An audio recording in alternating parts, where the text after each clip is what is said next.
Welcome back to the Vortex, the video Vortex. See, like right before we go on air, you have to mention something totally unrelated. Yeah, we better mention it right off the top, or it'll be. Well, maybe it is related, but it's unrelated. I don't think it's true. But yeah, well, go ahead and talk about one of the things that you found out about the movie that we're talking about today. Is a movie called Night Hunter from 1996. Yeah, 1990. No, yeah, 1996. What did you find out? Something possibly you might have found out. Something maybe something. First of all, it came from the trivia section of IMDb, right? And I don't know how the truth in this. I found it entertaining, and I also did the research on it and couldn't find anything about this particular other movie. But just to get it out there off the top, like you said, off the top of the show, otherwise it'll be making me, giggle insanely out. Otherwise if I don't, so You'll just be there in the background. We can't move on. Yes. But anyways, in that trivia, there's a few things in there, not too many things on Night Hunter. But one of the things was that the movie was possibly based on the computer game Night Hunter by Ubisoft. That sounds legit and could be likely. Yes. Yeah, that was a thing. I think Tiana said she'd heard of it. I think I maybe heard the title, but I never played it. But the director's son, Jacobson, I can't think of his first name right now. But his son was apparently a big fan of the Rick Jacobson, I think. Jacobson, that's it.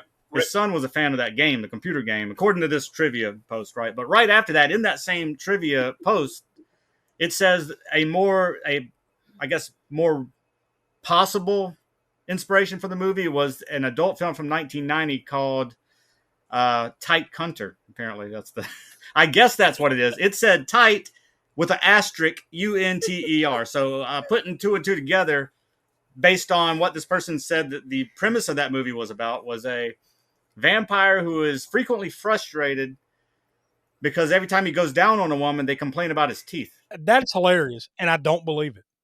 That is hilarious, and I don't believe it. I think somebody is got one over on the whoever approves of these of the trivia things. Whenever I guess somebody does whatever to a section of IMDb, right, and it has to be approved by some sort of moderator, admin, something. I know that if I was a moderator and I saw that, I would probably pass that through too, based on just beyond the fact that there's no way, but just beyond that, this movie has no connection to those events whatsoever. Well, first of all, I just wanted to know if there was a movie called that, even regardless of whether this was, according to this trivia person, was more likely based on that movie. I just want to know if there was a movie in 1990 called Tight Cunter. This is why you come to the Video Vortex every month. And somebody out there, please let me know, because I did all the research I could on IMDb and on just Googling. Look, if enough people watch this, trust me, there'll be somebody down in the comments that will, oh, yeah. I've got the VHS if you want it. Well, yeah, I mean, enough of that. This movie is, honestly, everything you just talked about is more exciting than this movie is, though. I'll say that. There are certain moments in the movie, it's like, okay, basically it's a pretty easy bare bones plot. It's this guy, his parents are killed by some vampires, and his family is like vampire hunters, I guess. He's raised a vampire hunter. Not the Van Helsing line, but you get, kind of the same kind of thing, right?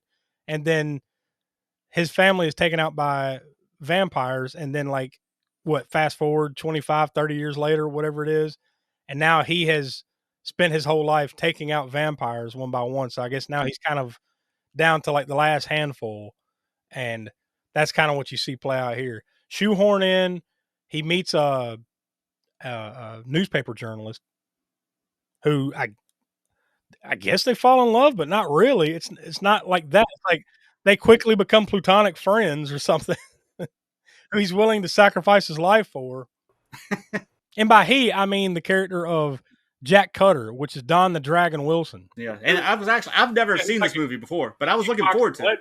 I was looking forward to what it could be, but after watching it, I'm like, I don't know if I should have been excited about what this. They drag you in. Well, for me, they dragged me in with the title Night Hunter. It sounds very, even though it's a 1996 movie, it sounds very 80s to me. What I would expect from this movie was 80s theming and maybe a synth soundtrack and some badass vampire action or whatever and all that, with primary lighting and these neons and all this. It's Night Hunter, so That's not what you get, though.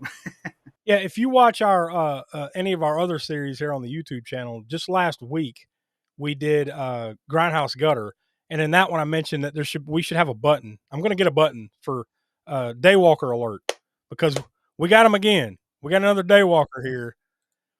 This is almost like what we were talking about in that one was Blood for Dracula, where you kind of throw out some of the usual vampire conventions here, right?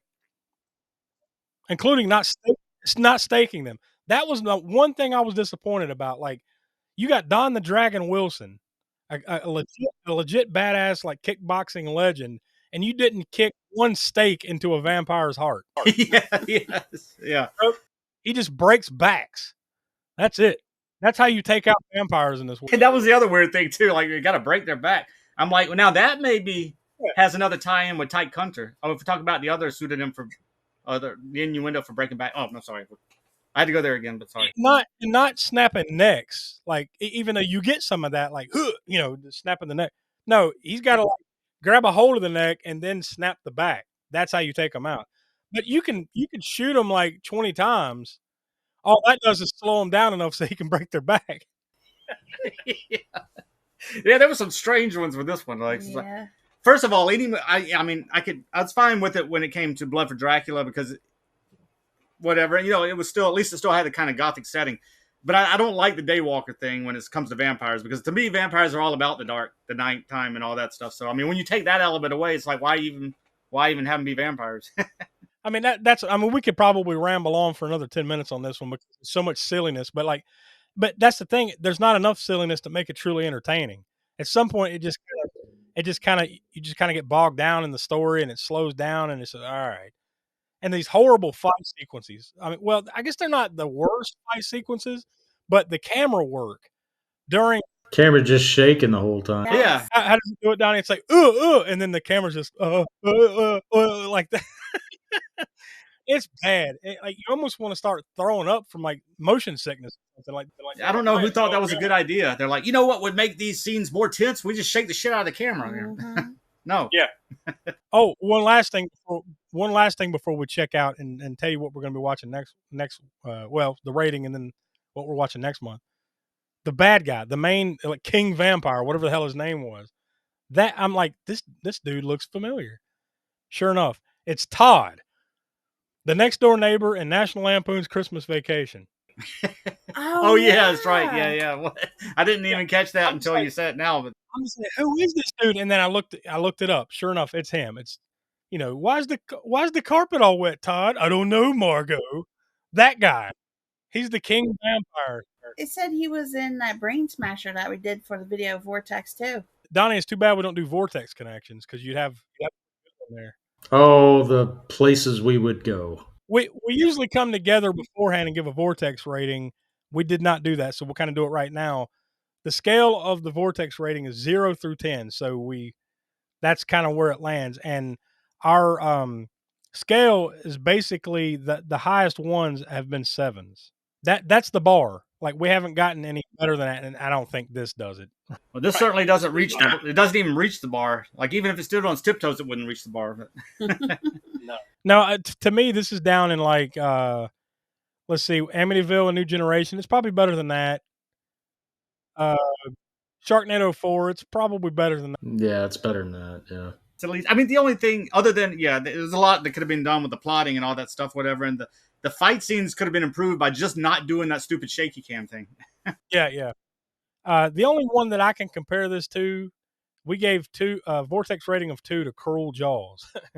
So I'm thinking it might be in Cruel Jaws territory. Yeah, I mean, if I had to, coming down to, I mean, we just watched this movie, so of course I wouldn't want to watch it again, but say 3 years down the road, what am I going to watch? Cruel Jaws or this? It's going to be Cruel Jaws.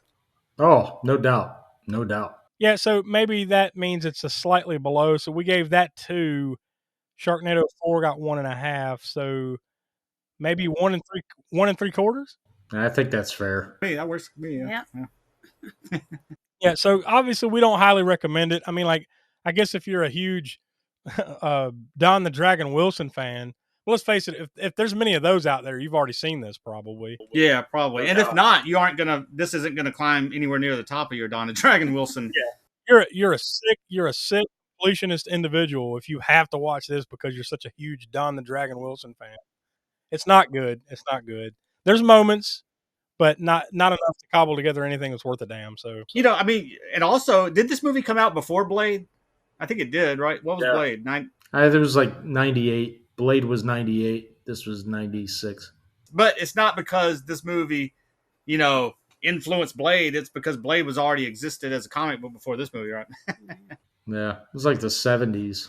Yeah, they just took inspiration from the comics themselves and kind of did their own, somewhat, not really, but there are some similarities. There is the rave. That is there is a rave in this one, right? Or club scene or whatever, kind of like there is in Blade. yeah, But so there's some odd little similarities in there to the movie specifically itself too, but nowhere near does this come close to the movie Blade. So all right. So with Night Hunter out of the way, this pesky movie out of the way, let's move on to next month. And then the sucky summer continues. We're still watching vampire movies all summer long, right here on Video Vortex and also on the podcast and over on Grindhouse Gutter. And Crapster Peace Theater and just about everything else. So before the show, we spun the wheel and it landed on a movie that I have never seen. Maybe some of y'all have, I'm not sure, but we're going to be talking about Bloodlust from 1992. This looks like it fits the description of Video Vortex very well. no, and like you said, no, I haven't. I don't think you have any. No, I don't think any of us have seen this one, right? No.